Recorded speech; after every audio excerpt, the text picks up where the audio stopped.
c'est Isis. Ah, ça, c'est un mensonge? Pas du tout, la barque d'Isis. Mais vous me parlez de mensonges, alors quels sont les On mensonges? raconte que des bêtises, on dit que c'est les Parisiens, Parisis, etc. En fait, La tribu des Parisis, oui, c'est ça. oui, elle a commencé à Nanterre, pas du tout sur l'île de la Cité de Saint-Louis, parce qu'elle a été créée par Henri IV. Henri IV était génial. J'adore Henri IV parce que je connecte avec lui. Ah oui, il était extraordinaire. Vous savez que c'est avec lui que vous connectez? Comment vous savez que vous connectez avec Henri IV? Mon nom de famille, c'est Henrion. Oui, en effet. Ça veut dire petit Henri. Ouais, oui. Vous le saviez? Non, Henrion, oui. Voilà. Et je connecte avec Henri IV parce qu'il était quelqu'un qui était extrêmement dans le cœur. C'était un cerveau du cœur. Et sa mère était très dure avec lui.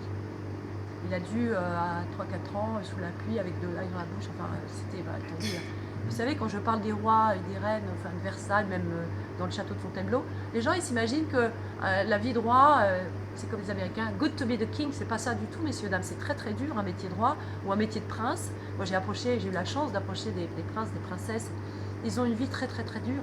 Tout le temps en public, vous n'allez pas avoir quelque chose qui ne va pas.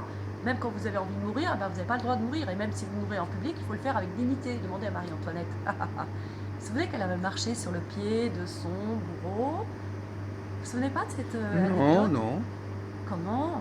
Oh, ce sont des anecdotes, oui. Pas du tout, c'est la vérité. Une anecdote, une anecdote, c'est pas un mensonge, une anecdote. Voilà. Simplement un détail, une petite histoire, Et voilà. c'est magique. Elle était d'une grande noblesse de cœur, Marie-Antoinette. Antonia, ouais. Parce qu'au moment voilà, c'est pas marrant de se couper la tête devant tout le monde. En plus, après, elle était dans un chariot comme un animal, parce que le roi, c'était le pouvoir masculin. La femme, c'est le ventre, c'est rien, c'est un objet. Bah, Il appartient à la France. Absolument. Donc, elle a été mise dans une bétaillère. Enfin, pour dire raccourci clavier, hein, messieurs, dames. Mais il y avait un grand silence des morts. Hein. Ce jour-là, je peux vous dire que la mémoire cellulaire et la mémoire collective française, elle est marquée. Donc, moi, je dis, messieurs, dames, si vous voulez libérer la France, parce que ça, c'est ma mission, il faut faire amende honorable à la reine Marie-Antoinette sur la place de la Concorde. Alors, il faut faire quoi? Une procession de repentance? Oui, bien sûr. Celui qui porte la France, voilà, celui qui gagnera des élections, moi je lui conseille de faire ça. Oui, il va débloquer le cadenas de la France. Contre les crimes commis par la France?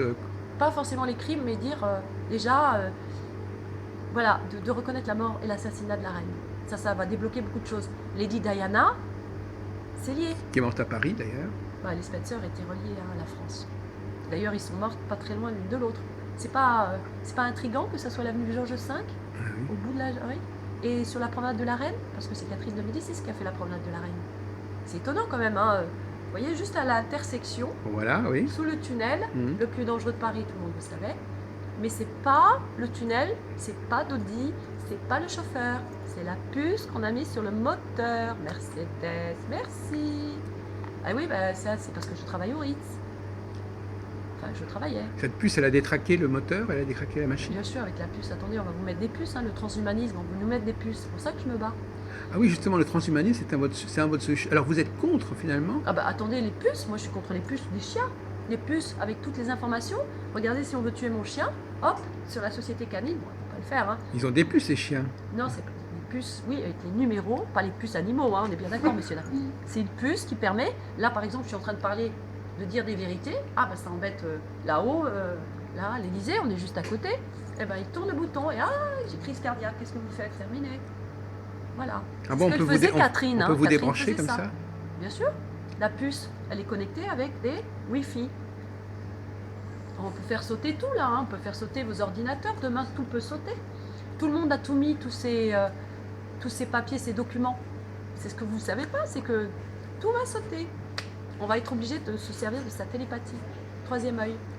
Donc, on va vivre sans tout ça, sans technologie. C'est sûr, je sais Ouais, ça. c'est bien, Je ça. le sens, ça. Oui. C'est clair comme de l'eau de roche. Quand on rend trop dépendant des gens de technologie, Absolument. moi j'ai vu ça quand on a lancé, je travaillais pour la régie Renault, quand on a lancé les voitures, on a commencé à avoir les GPS, vous ne pouvez pas vous rendre compte, Jacques, le nombre d'accidents qu'on a eu. Les gens ne regardaient plus la route, ils regardaient le GPS, ils se sont mangés des... Et maintenant, actuellement, les touristes, ma chère Christine, ils ne demandent plus de leur chemin aux gens autour d'eux, ils sont fixés sur leur GPS. Oui, ils ne demandent plus au kiosque. Ils ne demandent plus où est la rue ceci ou la rue cela. Maintenant, les gens on ne vous demande plus jamais où se trouve tel et tel endroit. on regarde son petit plan. Je suis très consciente de ça parce que comme je suis dans la rue tout le temps puisque je suis guide, j'ai remarqué aussi que les gens, si vous leur demandez à votre boucher et faites le test, messieurs dames, moi je fais sans arrêt des micro-trottoirs, 2 rues plus loin, la rue machin, ils savent même pas. Ils viennent travailler, ils repartent, ils savent même pas où se trouve quoi dans leur quartier. Et ils savent même plus où est le nord du sud. Alors vous imaginez après les problèmes psychologiques parce que le corps, on a besoin de se situer nord-sud, etc. Le feng shui chinois. Nous, c'était les druides qui nous avaient apporté cette connaissance des méridiens cartésiens. Maintenant, on est incapable de dire si on est au nord ou au sud. Alors revenons à notre question des contre-vérités historiques. Ça, c'est votre dada. Bah, Qu'est-ce que vous voulez que je vous dise? Je ne sais pas ce que vous savez, j'en sais rien. Ça dépend. Quels sont les dossiers qui méritent, où il y a eu des choses qui ne sont pas justes Bon, la tour Eiffel, allez, c'est croustillant. Alors, la tour Eiffel, c'est pas Eiffel qui l'a fait. Non, c'est dommage. Pardon? Oui, je ne sais pas pourquoi. Pourquoi c'est pas lui? Regardez, il y a une lettre qui a été écrite à sa femme, parce que le pauvre, comme moi, moi j'ai des connaissances, mais qui vous voulez que je vous le dise? À vous, Jacques? Il n'y a personne qui peut recevoir certaines vérités. Donc il a dit à sa femme, il a écrit à sa femme, oui. La lettre est là, ouais. Et elle est à la Bibliothèque nationale. Uh-huh. Peut-être qu'ils l'ont déplacée à Mitterrand pour des raisons de sécurité. Et comme j'accompagne des personnalités, j'en ai parlé à une personnalité, il m'a dit « You know what, Christine? I want to see it. » Oula! Eh bien, on a été et on l'a vu. Donc, effectivement, Eiffel, oui, il était spécialiste de 50 ans de viaducs, de ponts extraordinaires, etc. C'est vrai. C'était monsieur l'affaire, etc. C'était très mal vu, vous savez. Le fer, c'était pas noble. Donc, les gens, c'était un scandale déjà. Mais vous avez vu la forme? Ça rappelle le pouvoir masculin. Et en réalité, c'est une âme galactique que l'on regarde on ne doit pas la regarder de face, on doit la regarder de bas vers le haut. Ça ressemble un peu à un puits de pétrole d'ailleurs. Non, mais elle est indémodable. Vous savez quel âge elle a? Elle est dans 85, je crois. Elle a plus de 150 ans. Oui. On dirait qu'elle a été fêtière. 130 ans. Oui, mais moi je vais à la louche. Oui.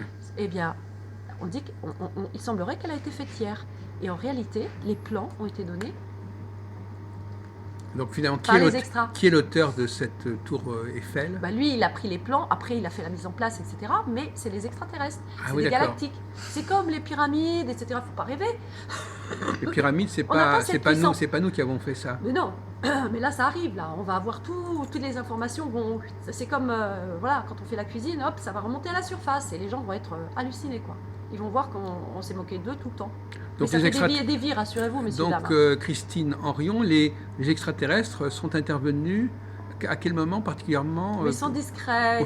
Alors, attendez, tout ce qui est monument important oui et non. Alors, pour la cathédrale Notre-Dame, je vais vous raconter une histoire. C'est que sous Notre-Dame, on a un énorme vortex. Un vortex, c'est une espèce de, comme un tourbillon.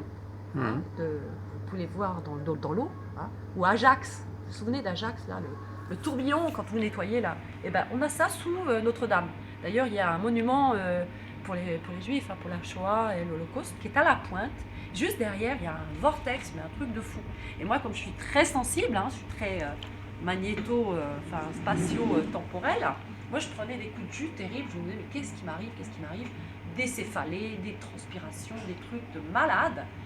Toute petite, Et petit à petit, en voyageant dans le monde, j'ai compris, on m'a expliqué, j'ai approché des gens tellement extraordinaires, des intervenants de physique, de quantique, de physique quantique, et aussi des grands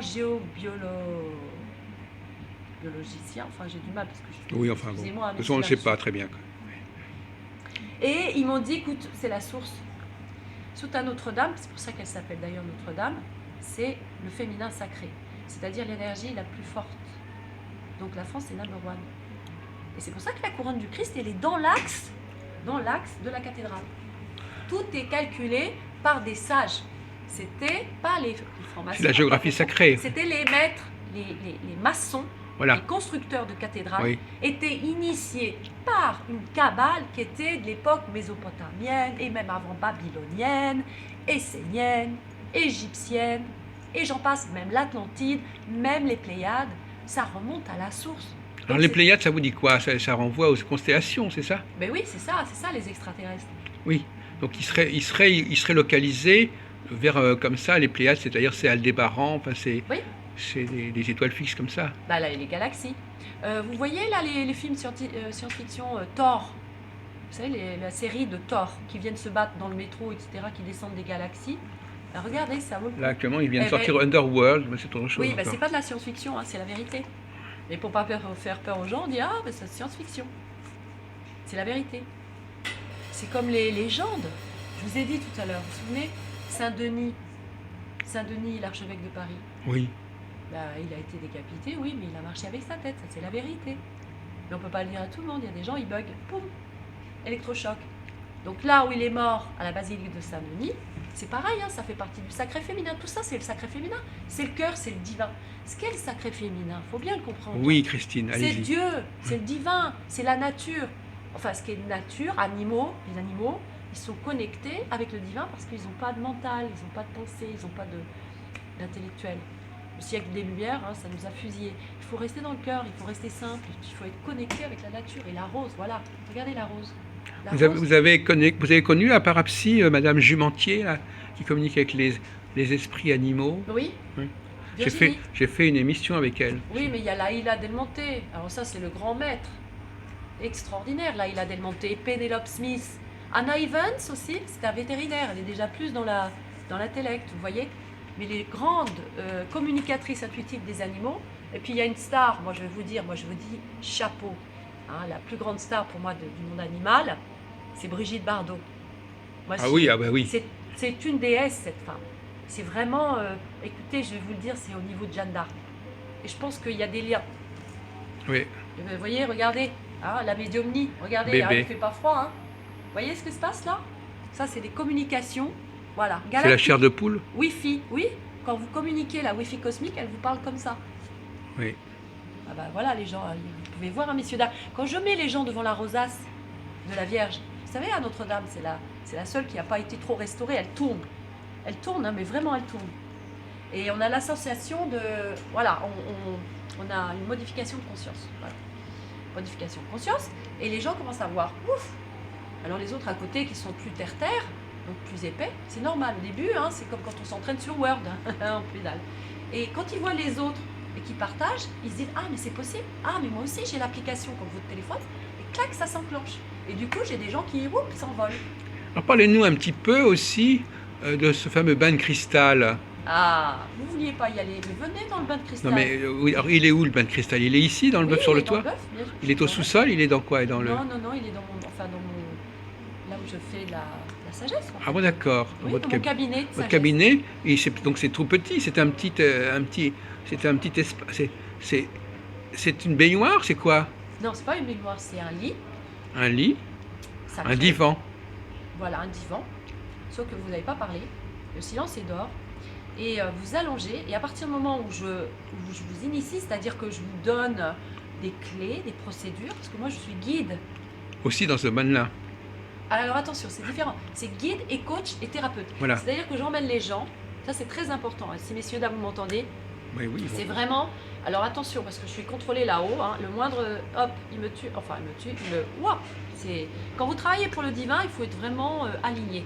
C'est pur.